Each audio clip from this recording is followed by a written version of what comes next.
నమస్తే భయ్య. కొత్త ప్రభుత్వం వచ్చి 7 నెలలు అవుతుంది.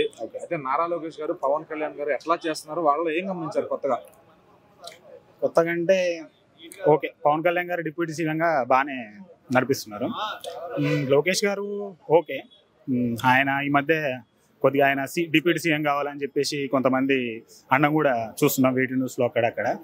వాళ్ళ ఫ్యాన్స్ నుంచి అక్కడ లోకేష్ అంటే ఇప్పుడు చంద్రబాబు నాయుడు అభిమానులు కానీ వాళ్ళందరూ బ్యాక్ సైడ్ నుంచి కొద్దిగా డిప్యూటీ సీఎం చేద్దామని, నాన్న సీఎం ఉండి కొడుకు డిప్యూటీ సీఎం ఉంటే బాగుంటుంది కదా అని చెప్పేసి వాళ్ళ అభిమానులు, టీడీపీ అభిమానులు వాళ్ళ సైడ్ నుంచి ఏదో ఒక ఆశ అలా చేయాలని చెప్పేసి. కానీ డిప్యూటీ సీఎం పదవి పవన్ కళ్యాణ్ గారికి రెస్పెక్టబుల్ ఇచ్చారు కాబట్టి సో ఇంకోరికి చేంజ్ చేయాల్సిన అవసరం ఖచ్చితంగా ఉండదు. సో అది అగౌరవంగా భావిస్తారు ఖచ్చితంగా పవన్ కళ్యాణ్ ఫ్యాన్స్. అయితే ఒకవేళ ఆయన తప్పించి ఈయనకిస్తే ఏమన్నా మళ్ళీ గొడవలు జరిగే ఛాన్స్ ఉందా? ఖచ్చితంగా జరుగుతాయి కదా. ఎవరికైనా ఫస్ట్ ఒక ఆయన గౌరవప్రదంగా ఆయనకు డిప్యూటీ సీఎం ఇచ్చారు కదా, ఖచ్చితంగా ఇప్పుడు మళ్ళీ ఆయన కాకుండా ఇంకో ఆయన పెడతా అంటే ఆయన ఖచ్చితంగా రెస్పెక్ట్ తక్కువ చేసినట్టు ఉంటుంది ఖచ్చితంగా. మరి పవన్ కళ్యాణ్ గారు ఎలా అనిపించింది? ఆయన 10 ఏళ్ళుగా కష్టపడుతున్నారు పార్టీ పెట్టి, ఆయనలో ఎంతవరకు ఆయన డెవలప్ అయ్యారు? ఇంకెన్నాళ్ళలో ఆయన ముఖ్యమంత్రి అయ్యే ఛాన్స్ ఉందనుకుంటున్నారు? ముఖ్యమంత్రి అయ్యే ఛాన్స్ అంటే ఇంకా ఆ పార్టీ నుంచి విలీనమయ్యి ఆయన సొంతంగా ఇంకా కొన్ని సీట్లు గెలిస్తే తప్పిస్తే సొంతంగా సీఎం అయ్యే అవకాశం ఇప్పట్లో లేదు. దానికి కొద్దిగా టైం ఉంది. వాళ్ళకు విభేదాలు వచ్చి లేకపోతే ఈయన సింగిల్ వచ్చి ఎదుగుదాం అనుకున్నప్పుడే ఇదంతా స్టార్ట్ కావచ్చు. నాకు తెలిసిన పవన్ కళ్యాణ్ గారు చాలా మనస్ఫూర్తిగా సపోర్ట్ చేశారు కదా. రేపు అన్నాడు పవన్ కళ్యాణ్ గారు సీఎం క్యాండిడేట్ నిలబడితే అదే కూటమిలో ఉన్న ఎమ్మెల్యేలు, ఎంపీలు, కార్యకర్తలు, అభిమానులు అంతే మనస్ఫూర్తిగా ఆయన సీఎం గా నిలబడితే సపోర్ట్ చేస్తారా? ఖచ్చితంగా చేయకపోవచ్చు. టీడీపీ ఎమ్మెల్యేలు కొంతమంది వాళ్ళు కట్టుబడి ఉంటారు కాబట్టి వాళ్ళు ఖచ్చితంగా చేయరు. ఇక పవన్ కళ్యాణ్ గారు పాలిటిక్స్ చేస్తే తప్పిస్తే ఆప్షన్ లేదు. వాళ్ళు సపోర్ట్ చేయాలంటే ఈయన పాలిటిక్స్ స్టార్ట్ చేయాలి. నాకు తెలిసినంత పాలిటిక్స్ అంటే ఎమ్మెల్యేలని తన సైడ్ తిప్పుకోవడం, తన సైడ్ అది ఏ రకంగా ఆయన ఎక్స్పెక్ట్ చేయొచ్చా పవన్ కళ్యాణ్ గారిని? చేయొచ్చు. ఆయన స్టేబుల్ గా ఇలా పాలిటిక్స్ లో కంటిన్యూ అయితే చేయొచ్చు. నమస్తే అన్న. నమస్తే సార్. ఇప్పుడు గత 7 నెలలుగా కొత్త ప్రభుత్వం వచ్చింది. నారా లోకేష్ గారు, ఇటు పవన్ కళ్యాణ్ గారు ఎలా వర్క్ చేస్తున్నారు, వాళ్ళు ఏం గమనించారు మార్పులు? కానీ నా వరకు అయితే పవన్ కళ్యాణ్ గారు బాగా వర్క్ చేస్తున్నారు సార్. డిప్యూటీ సీఎం గా ఆయన వెళ్ళారు.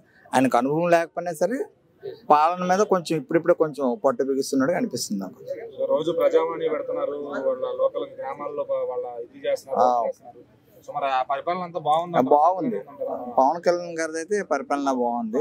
ఇంకా ఆయన ఏమేం చేస్తే బాగుంది అంటే ఆయన భవిష్యత్తులో ఇలా పొత్తుతో కాకుండా సింగిల్ గా వస్తే బాగుంటదని నా అభిప్రాయం. మరి ఇప్పుడు నారా లోకేష్ గారు కూడా ఇప్పుడు ఆయన ఏమైనా చేయాలనుకుంటే మేజర్ గా ఏమైనా ఆయన గట్టిగా ఏమైనా నిర్ణయాలు తీసుకోవాలంటే వేరే వాళ్ళ మీద ఆధారపడాల్సి ఉంటుంది కాబట్టి ఆయన ఓన్ గా ఏం చేయడానికి ఏం లేదు కాబట్టి ఆయన మెజారిటీ సీట్లతో వచ్చి గెలిచింటే బాగుండేదేమో అనిపిస్తుంది నాకైతే. ఇప్పుడు దాకా మామూలు చంద్రబాబు గారి పరిపాలన మీరు 4 సార్లు చూసారు. అయితే నెక్స్ట్ లోకేష్ గారు, పవన్ కళ్యాణ్ గారు ఇప్పుడు ఇద్దరు కూడా విడివిడిగా వెళ్ళారు అనుకోండి. సపోజ్ ముందుగా సీఎం అయ్యే అవకాశం ఎవరికి ఎక్కువ ఉందంటే పవన్ కళ్యాణ్ గారికి ఎక్కువ ఉంది. ఎందుకంటే కంపెనీలు తెచ్చి అట్లా కూడా ఎందుకంటే ఆల్రెడీ ఈయన సినిమా యాక్టర్ కాబట్టి 10 సంవత్సరాల నుండి పార్టీని పట్టుకుని ఉన్నాడు కాబట్టి ఈయనకి నారా లోకేష్ కన్నా ఈయనకి ఎక్కువ సీనియారిటీ ఉంది కాబట్టి జనాలు కూడా ఈసారి ఓట్లేసింది కూడా ఈయనకి నమ్మి ఓట్లు వేసారు కాబట్టి ఈయనకి అవకాశం ఎక్కువ ఉంది. పవన్ కళ్యాణ్ గారికి 10 ఏళ్లలో ముఖ్యమంత్రిగా చూడొచ్చు అంటారు? చూడొచ్చు ఖచ్చితంగా. మంచిగా ఉందండి, మంచిగా చూస్తున్నారండి ఇప్పుడు అన్నిటి. పవన్ కళ్యాణ్ గారు, నారా లోకేష్ గారు 7 నెలలు అవుతుంది పార్టీ తెలిసి, వాళ్ళలో ఏం గమనించారు? వాళ్ళు ఎట్లా వర్క్ చేస్తున్నారు? మంచిగా చేస్తున్నారండి. ఎట్లా డెవలప్మెంట్ పాత ప్రభుత్వానికి ఇప్పటికి ఎట్లా ఏం గమనించారు? దానికి దీనికి కొంచెం డిఫరెన్స్ కనిపిస్తుందండి.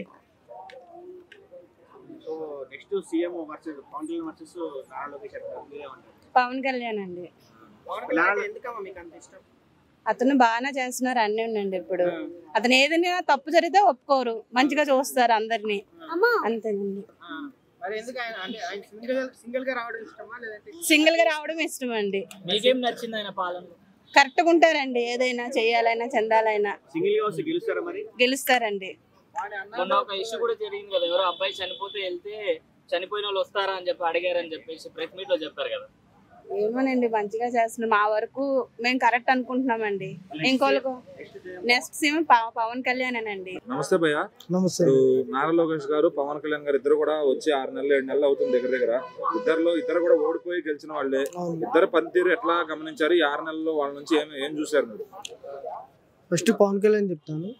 పవన్ కళ్యాణ్ గారు 6 నెలలు సీఎం అయిన తర్వాత అనౌన్స్మెంట్ అయిన తర్వాత అతను ప్రజల లోపలికి వెళ్ళి గ్రామ గ్రామానికి వెళ్ళి వాళ్ళ సమస్యలు ఏంటిది, రోడ్ల మీద నడుచుకుంటూ పాదయాత్రలు చేసుకుంటూ ఇంటింటికి వెళ్ళి వాళ్ళ సమస్యలు చేసుకుంటూ అలాంటి నాయకుడు మనకు ఈ దొరకడం చాలా అదృష్టమని నేను కూటమికి దొరకడం చాలా అదృష్టమని నేను భావిస్తున్నాను.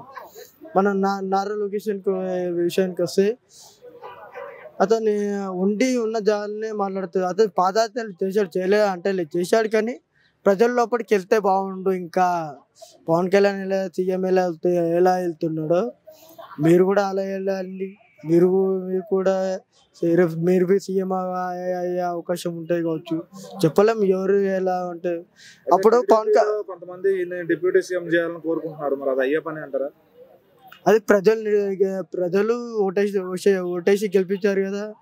అక్కడ ఏపీలో కానివ్వండి, ఇక్కడ తెలంగాణ కానివ్వండి, ప్రజలు గుర్తించి ప్రజల్ని బట్టి నేనే గెలుస్తాను. ప్రజలు ఇప్పుడు ఇద్దరు కూడా లాస్ట్ 5 ఏళ్లలో ఓడిపోయి ఈ ఎలక్షన్ లో గెలిచిన వాళ్ళే. ఒకవేళ వీళ్ళు ఇట్లా చేసుకుంటూ వెళ్తే ముందుగా ముఖ్యమంత్రి అయ్యే అవకాశం వీళ్ళిద్దరిలో ఎవరికి ఉంది? లోకేష్, పవన్ కళ్యాణ్ ఇద్దరు ఈక్వల్ వెళ్తే, ఇప్పుడు ఇద్దరు ఈక్వల్ వెళ్ళినా సరే, నువ్వు అలా వెళ్ళినా సరే, నీ ఇద్దరు వేరు వెళ్ళినా సరే, కానీ ఖచ్చితంగా పవన్ కళ్యాణ్ గెలవాలని నేను కోరుకుంటున్నాను. ఎందుకంటే ప్రజల లోపల ప్రజల సమస్య తెలుసుకోవాలి.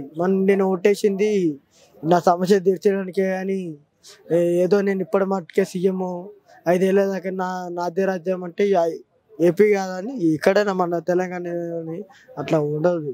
ప్రజల లోపలికి వెళ్ళాలి, ప్రజల సమస్యలు తెలుసుకోవాలి. అది ఒక సీఎంకి ఉన్న వాల్యూ అని అనుకుంటున్నాను. నమస్తే బ్రో. నమస్తే. పవన్ కళ్యాణ్ గారు, నారా లోకేష్ గారు ఇద్దరు 7 నెలలు అవుతుంది వచ్చి. అవును. వాళ్ళిద్దరు డెవలప్మెంట్ ఎట్లా? ఇప్పుడు 10 ఏళ్ళుగా ఓడిపోయి మొన్న గెలిచారు వాళ్ళిద్దరు. అవును. మరి ఇప్పుడు ఎలా ఉంది? వాళ్ళిద్దరు ఎలా చేస్తున్నారు పరిపాలన? ఇద్దరు బాగానే చేస్తున్నారు, ఇద్దరిది బాగుంది. కానీ పవన్ కళ్యాణ్ గారు ఏంటంటే ఇమీడియట్గా ఎక్కడ తప్పు జరిగినా కానీ ఇమీడియట్గా వెళ్ళడం, మాట్లాడడం, ఇమీడియట్గా దాన్ని స్పందించడం, ఇదైతే చాలా బాగుంది. పైగా జనాలందరూ కూడా కోరుకునేది అయితే ఇప్పుడు పవన్ కళ్యాణ్ గారే డిప్యూటీ సీఎంగా ఉండాలి, పవన్ కళ్యాణ్ గారే సీఎంగా ఉండాలని అని కోరుకున్నారు అందరూ. ఎందుకంటే ఎవరైనా ఏమని చేయగలుగుతారు? ఇప్పుడు ఆయన వాళ్ళు పదవిలోకి వచ్చి 6 నెలలు అవుతుంది అంతే, అదే 7 నెలలు. కాబట్టి 7 నెలల్లో మొత్తం డెవలప్మెంట్ చేయడం కష్టమే. అది ఎవరికైనా కష్టం లేండి. అది పవన్ కళ్యాణ్ గారు బాగా చేస్తున్నారు. అవును. ఆయన దగ్గర 22 మందో 25 మందో ఎమ్మెల్యేలు ఉన్నారు. అవును. నారా లోకేష్ గారికి సపోర్ట్ గా ఒక 50 మంది పైన ఎమ్మెల్యేలు ఉన్నారు. అవును. మరి ఇద్దరులో పార్టీ వాళ్ళదనా? ఇప్పుడు ఆయనకి సినిమాలు అభిమానులు ఆడొచ్చాము, అది రాజకీయం, నిజ జీవితం. నిజ జీవితంలో ఇక్కడ చాలా మంది రకరకాలుగా నేను పవన్ కళ్యాణ్ ఫ్యాన్ అంటారు, పవన్ కళ్యాణ్ కోసం ప్రాణం ఇస్తా అంటారు. ఎవరు అది రాజకీయం, అది సినిమాల్లో కాదు. అది సినిమా తీసేంత మాత్రం సినిమా హీరో అవుతా, నిజ జీవితంలో సినిమా హీరో అవుతా కావలేము. రియల్ లైఫ్ వేరు, సినిమా వేరు. సినిమా ఏముంది? డబ్బులు ఎవడు దగ్గర ఉంటే ఓడి చేస్తాడు. ఈ రోజుల్లో చిన్న పిల్లల కాడి నుంచి మోసల దాకా అందరూ చేస్తారు. ఏంది? రీల్స్, ఇన్స్టాగ్రామ్ కానీ, షార్ట్ ఫిల్మ్, వెబ్సైట్లు, ఏదైనా వాళ్ళకోలే హీరోలు. ఆడపిల్లలు చేస్తారు, మగ పిల్లలు చేస్తారు, ఎవరైనా చేస్తారు. అది సినిమా వేరు, నిజ జీవితం వేరు. కాబట్టి ఏంటంటే సినిమాలో చేసినట్టు నిజ జీవితంలో చేయడం చాలా కష్టం. అది పవన్ కళ్యాణ్ గారు ఏంటంటే ఓపికతో పట్టాలి, తప్పదు, ఓపికతో ఉండాలా. ఎగిరేమంటే ఇంకా అది కూడా లేకుండా పోద్ది. ఇద్దరులో మరి ముందుగా సీఎం అయ్యే ఛాన్స్ ఎవరికి ఉందనుకుంటున్నారు? లోకేష్. అది పార్టీ వాళ్ళది కాబట్టి వాళ్ళదే కదా ఇస్తారు. కష్టపడుతున్నారు సరే, విడివిడి కష్టపడినా కూడా ఇప్పుడు పవన్ కళ్యాణ్ గారు 21 సీట్లు అంతే వాళ్ళదే, పార్టీ వాళ్ళదే. ఒకవేళ పవన్ కళ్యాణ్ గారు పొత్తు పెట్టుకోకపోయినా వాళ్ళకి ఎన్ని ఉన్నాయి? 160 దాకా ఉండే వాళ్ళకి. మరి ఆ పొత్తు లేకపోతే ఇంక గెలుస్తారు వాళ్ళు. వాళ్ళది ఏముందన్న, వాళ్ళు పెద్దవాళ్ళు మొదటి నుంచి ఆయన ముఖ్యమంత్రి అయ్యాడు. ఆయన 4 సార్లు అయ్యాడు. ఆయన ముఖ్యమంత్రి కాకుండా ప్రెసిడెంట్ ఇప్పుడున్న సీనియర్ లీడర్లు అందరూ ఆయన పెద్ద ఆయన. కాబట్టి ఏంటంటే నిజ జీవితంలో కష్టమే. అది సినిమా అవ్వచ్చు, అదే చూస్తాం, అదే ఖచ్చితంగా. నేను కూడా పవన్ కళ్యాణ్ గారికి ఓటేస్తా కూడా. కష్టపడి ఏ లీడర్ పనిచేసినా ఆయన వార్డు నెంబర్ కానీ ఎవరు పనిచేసినా వాళ్ళకి వేస్తాం ఓటు. ఎందుకంటే వీళ్ళు మన కోసం వీళ్ళు పోరాడుతున్నారు. కాబట్టి ఊరికైతే ఓటు ఎవరు? పవన్ కళ్యాణ్ గారు డిప్యూటీ సీఎం కూడా అవ్వాలి. కానీ సీఎం అయ్యి ఊరికి పోయి సరిపోదు. పేదవాళ్ళకి మేలు చేయాలి, డెవలప్మెంట్ చేయాలి. అప్పుడైతే ఓటేస్తారు ఎవరికైనా. బాగా చేసే విషయాల్లో మట్టికి బాగా చేస్తున్నాడు. ఇక అంటే పరిపాలన దాని లోతుగా వెళ్ళేది మాకు అంతగా తెలియదు. మళ్ళీ వచ్చే ఛాన్స్ ఉందని చెప్పి చాలా మంది అంటున్నారు. ఏమన్నాండి అంతగా. చంద్రబాబు గారిని మనం చూసాము, ఇది 4వ పరిపాలన. అయితే నెక్స్ట్ లోకేష్ గారు, పవన్ కళ్యాణ్ గారిలో నెక్స్ట్ ముందుగా సీఎం అయ్యే అర్హత ఎవరికి ఉందనుకుంటున్నారు? అది సీఎం అయ్యేవారు అని మాకు తెలియదండి. మాకు విలేజ్ మీరు ఏం గమనించారు? ఈ 6-7 నెలల్లో వాళ్ళ పరిపాలన ఇద్దరు చంద్రబాబు నాయుడు గారు చేస్తాడు అనుకున్నాము. అంటే పవన్ కళ్యాణ్ కూడా ఎప్పుడన్నా కానీ సీఎం అవుతాడని అనుకుంటున్నాం. ఈ 6 నెలల్లో ఇద్దరులో ఏం గమనించారు? లోకేష్ గారు అలాగే అంటే మాకు రాజకీయంగా అంతగా మాకు తెలియదండి. అంతగా మేము లోతుగా వెళ్ళాం. ఎందుకంటే ఏదో మా పొలం పనులు అవి ఉంటాయి, మా పని మేము చేసుకుంటాం.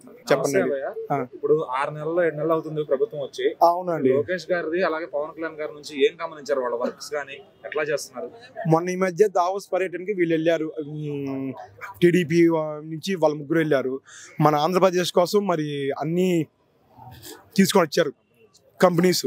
మొన్న ఈ మధ్య మోదీ గారితో వైజాగ్ గారు వచ్చి మళ్ళీ అన్ని మరి శంకుస్థాపన కూడా చేశారు ఎన్నో లక్ష కోట్లకి. మరి అందుకన్నా ఏం కావాలండి? వాళ్ళు ఐటీ మినిస్టర్గా మనోడు ఉన్నారు, మరి లోకేష్ గారు ఉన్నారు. చాలా ఇంత బాగా చేస్తున్నారు. 100% తను మంచిగా ఇప్పుడు రోడ్లు కానీ డెవలప్మెంట్ చేస్తానికి బాగా ట్రై చేస్తున్నారు అనమాట. సో ఇద్దరు కూడా మొదటిసారి గెలిచారు కదా ఈసారి ఎలక్షన్. అవునండి. ముందు వీళ్ళు చేస్తున్న వర్క్ చూస్తే ముందుగా ఒకవేళ సీఎం అయ్యే ఛాన్స్ అయితే ఎవరికి ఉందంటారు ఇద్దరు? ఎట్లా చెప్పగలుగుతాను? మాకు ఇంకొక 5 సంవత్సరాలు టైం కావాలండి. ఇప్పటికి పలానా వాళ్ళని మనం చెప్పలేం కదా. ఒక మనిషిని 6 నెలల్లో వీడు బాగా చేస్తాడు చేయలేదని మనం చెప్పలేం. ఎవరికైనా సరే 5 సంవత్సరాలు అయినాక వీళ్ళు మంచి వాళ్ళు కాదు, బట్ వాళ్ళు మంచి చేస్తారని మేము ఎన్నుకున్నాం. వాళ్ళు 100% కాదు 200% మంచి చేస్తారండి. అంటే అండర్ లో పార్టీ లోపల సీనియర్ లెవెల్ నాయకులందరూ కూడా ఈయన సీఎం చేయాలి అని చెప్పి వాళ్ళు పోరాడుతున్నారు. అటు జనసేన అభిమానులు కూడా ఈయన సీఎం చేయాలి. అది బట్ అది టీడీపీ వాళ్ళ సొంత అభిప్రాయాన్ని బయటికి ఇచ్చారు. బట్ అలా వద్దు అని టీడీపీ కేంద్ర కార్యాలయం నుంచి వచ్చింది. పవన్ కళ్యాణ్ కూడా జనసేన కార్యాలయం నుంచి కూడా ఇట్లా వద్దు, ఎవరికి వాళ్ళు వద్దు అని కూడా చెప్పేశారు ఆల్రెడీ. సో ప్రాబ్లం లేదు. ఏదైనా సరే కూటమి ప్రభుత్వంలో 3 పార్టీలు ఉన్నవాళ్ళు వాళ్ళ కాళ్ళు మాట్లాడుకొని మరి ఏం చేద్దాము ఏందనేది వాళ్ళు సొంతంగా వాళ్ళ ఇదిగా వాళ్ళు మాట్లాడుకొని ఎవరు సీఎం ఎవరు డిప్యూటీ సీఎం చేయాలనేది వాళ్ళు ఎన్నుకుంటారు. బట్ 100% చంద్రబాబు నాయుడు గారు సీఎంగా ఉండాలి, తిని డిప్యూటీ సీఎంగా ఉండాలి. ఇది తినికి సీఎం ఇస్తారని తెలిసి కూడా అతనికి ఉన్న ఎక్స్పీరియన్స్ని బట్టి చంద్రబాబు నాయుడుకి సీఎంగా ఉండాలి, తిను డిప్యూటీ సీఎంగా ఉండాలని తిని అనుకుంటున్నాడు. సో నో ప్రాబ్లం అండి.